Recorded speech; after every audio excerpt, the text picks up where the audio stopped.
Olá, irmãos e irmãs em Cristo, que a graça do nosso Senhor Jesus Cristo, o amor de Deus, o Pai e a comunhão do Espírito Santo estejam entre nós. Que alegria mais uma vez podemos compartilhar da palavra de Deus e nos alimentarmos segundo aquilo que Ele quer falar ao coração de cada um de nós. Amados, eu quero saudar a você que nos assiste no dia de hoje com a palavra do salmista, no capítulo 98, versículo 9, quando ele nos diz assim: Deus vem governar a terra. Ele governará os povos do mundo com justiça e de acordo com o que é direito. Amados, em Deus não existe injustiça. Todos os atos de Deus, tudo aquilo que Deus faz, é perfeito, é correto. O salmista nos fala que Deus virá governar o mundo inteiro. Mas antes disso, nós precisamos permitir, e principalmente nós precisamos desejar que Deus possa governar o nosso coração. Que Deus possa governar a nossa vida. Que Deus possa dirigir os nossos passos. Que Ele nos faça viver de forma correta. Para que Ele governe o mundo, Ele pede para que você o permita governar o seu coração, o teu coração. Deixe Deus fazer isso no teu viver, deixe Deus agir em você, pois certamente Ele fará por você, por mim, por todos nós, aquilo que é melhor. Amém. Nós iniciamos esse culto em nome do Deus que é Pai, aquele que cria a cada um de nós e aquele que deseja governar o mundo, governar a nossa vida. Também em nome de Jesus Cristo, aquele que na cruz se entregou pelos nossos pecados e ali deu a mim e a você a possibilidade da vida eterna. E em nome do Espírito Santo, aquele que tem estado ao nosso lado e quer guiar os nossos passos hoje e sempre. Amém. Assim como nós estamos, queremos orar. Deus amado, obrigado por esse dia que Tu nos dá. Obrigado porque mais uma vez nós podemos celebrar culto. Nós podemos, mesmo não presencialmente, nós podemos nos reunir para dizer o quanto Tu és grande, para exaltar o Teu nome, para reconhecer a Tua soberania sobre a nossa vida. Assim, ó Deus, estejas falando ao nosso coração, estejas agindo em nosso viver. Nos faz entender a Tua palavra e, principalmente, nos faz praticar aquilo que Tu queres transmitir a cada um de nós. Em nome de Cristo Jesus, que nós oramos pedindo e agradecendo. Amém. Amados, nós queremos ouvir uma história. Hoje quem conta para nós a história é a tia Iris. Então essa história, assim como tem sido nos últimos cultos, ela é para as crianças, mas todos nós já fomos criança e dentro de nós também existe uma criança e que essa mensagem possa chegar até o nosso coração e nos ensinar da palavra de Deus. Vejamos então.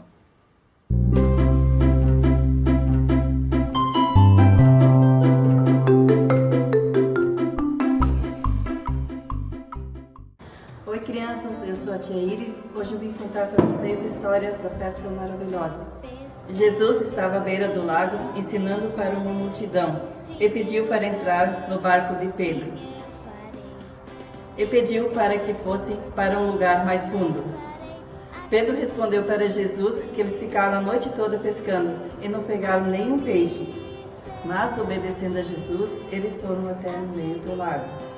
Então Jesus pediu para que eles lançassem a rede novamente. Depois de esperarem um tempo, eles puxaram uma rede e a rede estava tão cheia que estava quase se arrebentando de tanto peixe. Pedro pediu para Jesus se afastar dele, pois ele era um pecador. Mas Jesus respondeu a ele que ele não precisaria ter medo e que de hoje em diante eles seriam pescadores de homens. Quando eles chegaram à beira do lago, deixaram o barco e os peixes e seguiram a Jesus. Quem sabe você também possa ser um pescador de pessoas. Um grande abraço e que Deus vos abençoe. Cristo chama, ó, vinde a mim.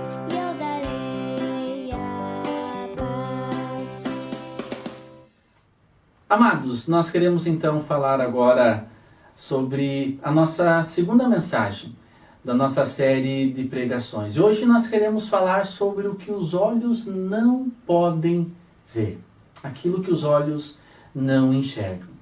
Deixa eu contar para vocês algo que aconteceu quando eu era criança.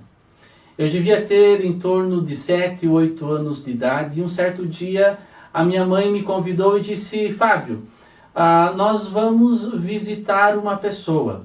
Essa pessoa morava numa outra rua onde nós morávamos, os meus pais ainda moram nessa casa, e então nós fomos lá. E quando nós chegamos, a minha mãe bateu na porta daquela casa, e quando a mulher abriu, eu já percebi que ela era diferente, que ela era especial. E então, depois de um certo tempo, eu vi que aquela mulher era cega. Ela não enxergava. E eu ali com a minha mãe sentado no sofá, comecei a notar as atitudes que ela tinha. Mesmo com aquela dificuldade, mesmo com a sua cegueira. Durante a conversa entre ela e a minha mãe, ela então se levantava, ia até a cozinha. Eu me lembro que ela trouxe de lá um pratinho com algumas bolachas, colocou para nós ali comermos. Daqui a pouco ela saía, fazia mais alguma coisa, e eu comecei a reparar e comecei a pensar, mas como pode? Ela é cega. E mesmo assim ela consegue fazer tudo o que precisa ser feito. Terminamos aquela visita, fomos para casa, e depois de um tempo, então, eu fui entender, compreender, que quando Deus permite que algum sentido seja tirado de uma pessoa, Ele dá a possibilidade que outros sentidos possam ser aguçados. Amados, aquela mulher não enxergava, mas isso não impedia com que ela realizasse os seus afazeres básicos. Amados, nós não fazemos ideia daquilo que os nossos olhos não enxergam. Eu até diria o seguinte: que bom que muitas coisas nós não enxergamos. Que bom que muitas coisas nós não conseguimos ver. E digo isso em ambos os sentidos. É bom que os nossos olhos não enxerguem algumas coisas, porque muitas vezes, muito daquilo que se tem enxergado tem nos desviado, tem nos feito ir pelo caminho errado. Mas também é bom que os nossos olhos não enxerguem algumas coisas, para que o nosso coração e a nossa fé possam enxergar. No domingo passado, nós encerramos o nosso culto deixando uma pergunta no ar. O texto que nós usamos no domingo passado, o texto de João 20. E eu deixei a pergunta no ar referente aos versículos 30 e 31. Eu quero ler para vocês novamente. Diz assim, João 20, 30 e 31. Jesus fez diante dos discípulos muitos outros milagres, que estão escritos neste livro. Mas estes foram escritos para que vocês creiam que Jesus é o Messias, o Filho de Deus, e para que, crendo, tenham vida por meio dele. Amados, o texto nos fala que Jesus fez muitos outros milagres. Milagres estes que os discípulos puderam ver. Os discípulos puderam enxergar com seus próprios olhos. Mas que eu e você não enxergamos. Eu e você apenas sabemos destes milagres por causa daquilo que a palavra de Deus nos relata. Por aquilo que as Sagradas Escrituras nos contam. Nós sabemos que muitos outros milagres aconteceram. Novamente, amados e amadas, nem tudo os nossos olhos precisam ver. Não precisamos ver para crer. Precisamos crer pela fé que existe em nosso coração. Aquela mulher cega que eu comentei no início dessa pregação, não enxergava o rosto do seu marido. Mas o coração dela certamente sentia o amor que ele tinha, o carinho que ele tinha por ela. Amados, nós não precisamos enxergar tudo. Nós precisamos permitir, e quando digo isso, que nós precisamos permitir, eu digo que precisa ser uma decisão nossa. Nós precisamos decidir em crer sem ver. Nós precisamos decidir crer sem ver. Isso quer dizer, nós precisamos acreditar de verdade. E não como nós falamos no culto anterior, eu só acredito vendo. Tomé falou isso, eu só acredito vendo. Mas depois ele teve a sua vida transformada e principalmente o seu modo de pensar transformado. Deus tem muito preparado para mim e para você. Deus tem maravilhas reservadas para a minha e para a tua vida. Muitas delas nós vamos enxergar. Muitas delas os nossos olhos literalmente irão ver. Mas muitas outras os nossos olhos não enxergarão. E nem por isso as maravilhas de Deus não se tornarão realidade em nossa vida. Não é porque nós não vamos enxergar que o agir de Deus não vai se fazer presente em nosso viver, em nosso coração. Paulo, quando se dirige em certa ocasião ao povo de Corinto, ele diz assim, amados, é um texto um pouquinho longo. Eu quero ler com vocês 1 Coríntios capítulo 2, todo o capítulo. Mas ele precisa ser lido por inteiro para que a gente consiga entender o contexto. Então Paulo diz assim, irmãos, na primeira vez que estive com vocês, não usei palavras eloquentes nem sabedoria humana para lhes apresentar o plano secreto de Deus. Pois decidi que enquanto estivesse com vocês, me esqueceria de tudo, exceto de Jesus Cristo, aquele que foi crucificado. Fui até vocês em fraqueza, atemorizado e trêmulo. Minha mensagem e minha pregação foram muito simples. Em vez de usar argumentos persuasivos e astutos, me firmei no poder do Espírito. Agi desse modo para que vocês não se apoiassem em sabedoria humana, mas no poder de Deus. No entanto, quando estamos entre pessoas maduras, falamos com palavras de sabedoria, mas não com o tipo de sabedoria desta era ou de seus governantes, que logo cai no esquecimento. Pelo contrário, a sabedoria a que nos referimos é o mistério de Deus, seu plano antes secreto e oculto. Embora ele o tenha elaborado para nossa glória antes do começo do mundo. Os governantes desta era, por sua vez, não a entenderam. Pois se a houvessem entendido, não teriam crucificado o Senhor da glória. É a isso que as Escrituras se referem quando dizem, prestem atenção, amados, nesse ponto. Olho nenhum viu, ouvido nenhum ouviu, e mente nenhuma imaginou o que Deus preparou para aqueles que o amam. Mas foi a nós que Deus revelou estas coisas, por seu Espírito. Pois o Espírito sonda todas as coisas, até os segredos mais profundos de Deus. Pois quem conhece os pensamentos de uma pessoa, senão o próprio Espírito dela? Da mesma forma, ninguém conhece os pensamentos de Deus, senão o Espírito de Deus. E nós recebemos o Espírito de Deus, e não o Espírito deste mundo, para que conheçamos as coisas maravilhosas que Deus nos tem dado gratuitamente. Quando lhes dizemos isto, não empregamos palavras vindas da sabedoria humana, mas palavras que nos foram ensinadas pelo Espírito, explicando verdades espirituais a pessoas espirituais. Mas o homem natural não aceita as verdades do Espírito de Deus. Elas lhe parecem loucura e ele não consegue entendê-las. Pois apenas quem é espiritual consegue avaliar corretamente o que diz o Espírito. Quem é espiritual pode avaliar todas as coisas, mas se ele próprio não pode ser avaliado por outros. Pois Quem conhece os pensamentos do Senhor? Quem sabe o suficiente para instruí-lo? Mas nós temos a mente em Cristo. Como eu disse, amados, é um texto comprido, mas ele precisa ser lido ao todo para que nós consigamos entender.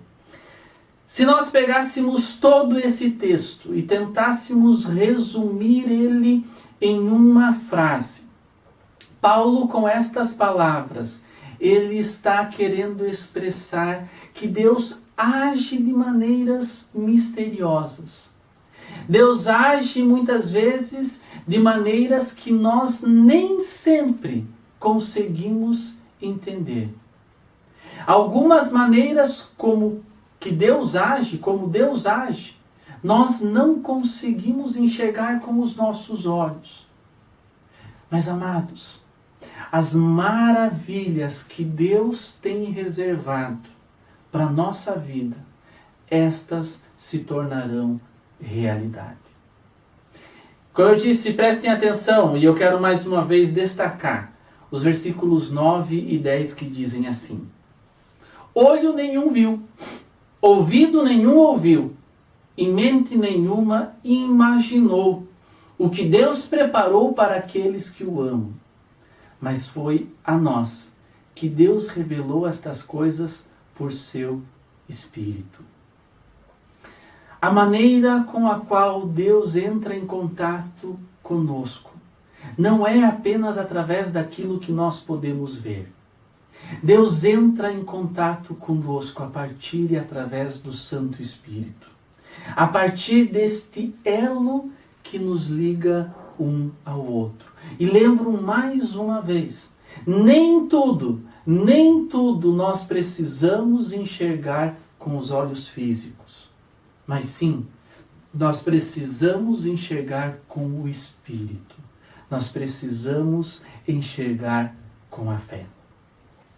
É interessante observar que Paulo inicia esse texto dizendo assim: irmãos, na primeira vez que estive com vocês, não usei palavras eloquentes, nem sabedoria humana para lhes apresentar o plano secreto de Deus. Paulo está dizendo, olha, eu não precisei falar bonito para que vocês me ouvissem. Mas eu trouxe para vocês aquilo que era o plano de Deus. E ele continua e diz, decidi, enquanto estive com vocês, me esquecer de tudo, exceto Jesus Cristo, aquele que foi crucificado. Amados, os nossos olhos não viram a crucificação. Nós não estivemos presentes no dia em que Jesus Cristo foi crucificado. Nós apenas temos o relato deste fato. Mas o nosso coração, a nossa fé, o nosso espírito enxergam que ali a maior prova de amor foi realizada. Mesmo os nossos olhos físicos não enxergando, nós sabemos que ali a maior demonstração de amor foi realizada em nosso lugar. Paulo, naquele texto de 1 Coríntios 2, ele fala sobre o plano secreto de Deus. Secreto é aquilo que não pode ser visto. Secreto é aquilo que nem sempre pode ser falado. Ou melhor, se é secreto, não pode ser falado. Amados, existem muitas coisas que Deus fará na nossa vida que serão secretas. Existem muitas ações de Deus em nosso viver que nem ao menos nós vamos ficar sabendo. Ou nem ao menos iremos enxergar. Mas nós podemos ter certeza que o resultado final de todas as ações, secretas ou não secretas, de Deus na nossa vida, o resultado final é o nosso próprio benefício. Deus age dessa maneira. Tem muitas coisas que Ele nos deixa ver. Tem muitas outras coisas que Ele faz em secreto, em segredo, sem que nós enxerguemos. Mas nós precisamos, mesmo por estas, ser gratos a Deus. Mas daí você vai dizer, mas não pode ser assim. Se Deus faz alguma coisa por mim, eu preciso ficar sabendo. Se Deus faz alguma coisa por mim, eu preciso ver. Amados, existem coisas que os nossos olhos não enxergam. Existem coisas que os nossos olhos não podem enxergar. E existem coisas que os nossos olhos não precisam enxergar. Mas o nosso coração e a nossa fé precisa estar constantemente aberta para enxergar o agir de Deus na nossa vida. Amados, eu encerro lembrando as palavras de 2 Coríntios, capítulo 5, versículo 7, que diz assim: visto que andamos pela fé e não por aquilo que vemos. Visto que andamos pela fé e não por aquilo que vemos. Amados, que o teu crer não seja baseado naquilo que você vê com os olhos físicos, mas sim que o teu crer seja baseado com aquilo que o teu coração enxerga, com aquilo que a tua fé enxerga. Que dia após dia Deus possa fortalecer a tua fé. Que dia após dia Deus possa fortalecer o teu coração. E nunca se esqueçam, mesmo que os teus olhos não vejam, mesmo que você não enxergue, saiba que Deus tem planos maravilhosos para a tua vida. Nesse instante em que você está me assistindo, Deus está agindo na tua vida. Deus está realizando maravilhas na tua vida, mesmo que você não veja, mesmo que você não saiba. Você precisa apenas permitir que essas maravilhas se tornem realidade. Mesmo os teus olhos não vendo, Deus tem agido no teu coração. Permita que Ele haja em teu viver. Permita que a tua fé seja maior do que enxergar as coisas acontecendo, mas que o teu coração verdadeiramente possa saber o quanto Deus já fez, o quanto Deus está fazendo, e que o teu coração possa confiar que maravilhas imensas Ele fará por ti. Nunca duvide disso. Deus tem planos maravilhosos para a tua vida. Deus quer te abençoar. Ele quer cuidar de você. Ele quer te dar vida verdadeira. Deus amado, cuida dessa pessoa que está assistindo. Cuida dessa pessoa que está ouvindo. E faz com que ela possa crer nas maravilhas que tu tens preparado para a vida dela hoje e sempre. Amém. Amados, nós queremos ouvir um próximo hino e que você também possa fazer dele uma mensagem, uma oração no teu viver. Nem olhos viram, nem ouvidos ouvirão o que Deus preparou para nós. Um futuro certo, cheio de esperança e paz, muita paz. Quero viver teus sonhos, teus planos, tudo que por mim conquistaste na cruz. A tua vontade é o meu prazer. Sem ti nada posso, opera em mim o teu poder. Ver o fruto do teu penoso trabalho. Alegra-te sobre mim, Alegra-te sobre mim. sobre mim. É tão bom sonhar teus sonhos, é tão bom viver teus planos e conhecer a graça de pertencer a ti.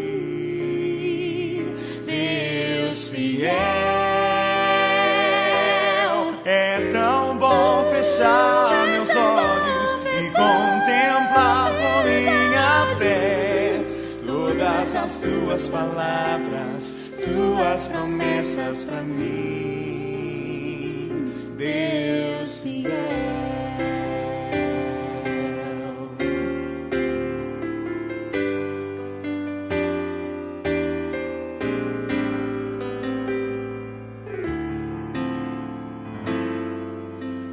Nem olhos viram, nem ouvidos ouvirão o que Deus preparou para nós. Um futuro certo, cheio de esperança e paz, muita paz. Quero viver teus sonhos, teus planos, tudo que por mim conquistaste na cruz. A tua vontade é o meu prazer, O meu prazer, sem ti nada posso.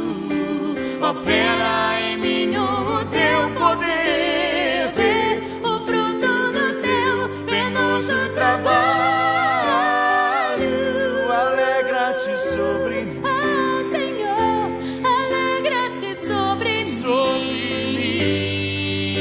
mim. É tão bom sonhar teus sonhos, é tão bom viver teus planos e conhecer a graça de pertencer a ti, Deus fiel. É tão bom fechar meus olhos e contemplar todas as tuas palavras, tuas promessas pra mim, Deus fiel. É tão bom fechar meus olhos e contemplar com minha fé todas as tuas palavras, tuas promessas pra mim. Deus fiel, Oh, só tu és fiel. só tu Oh, só tu és fiel, és fiel.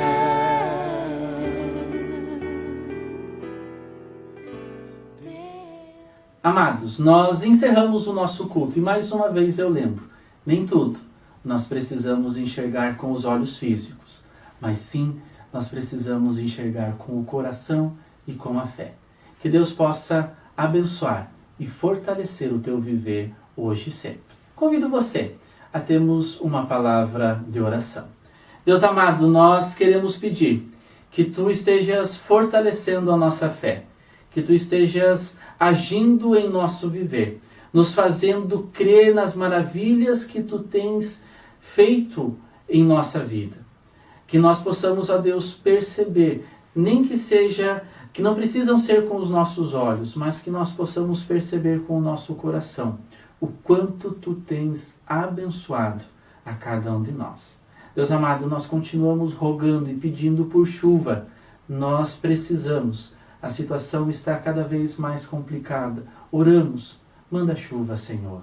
Nós também, ó Deus, pedimos que Tu abençoes toda essa situação e que Tu cuides dessa situação do Covid-19.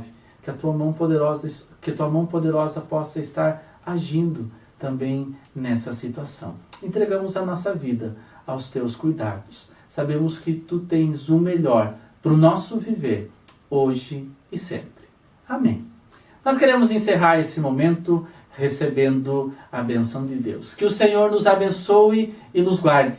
Que Ele faça resplandecer o seu rosto sobre nós e tenha misericórdia de nós. Que sobre nós levante o seu rosto e nos faça enxergar com o coração e nos faça enxergar com a fé as maravilhas de Deus na nossa vida hoje e sempre. Amém. Deus abençoe a tua vida. Deus abençoe a tua família. Deus abençoe a tua caminhada. Um grande abraço.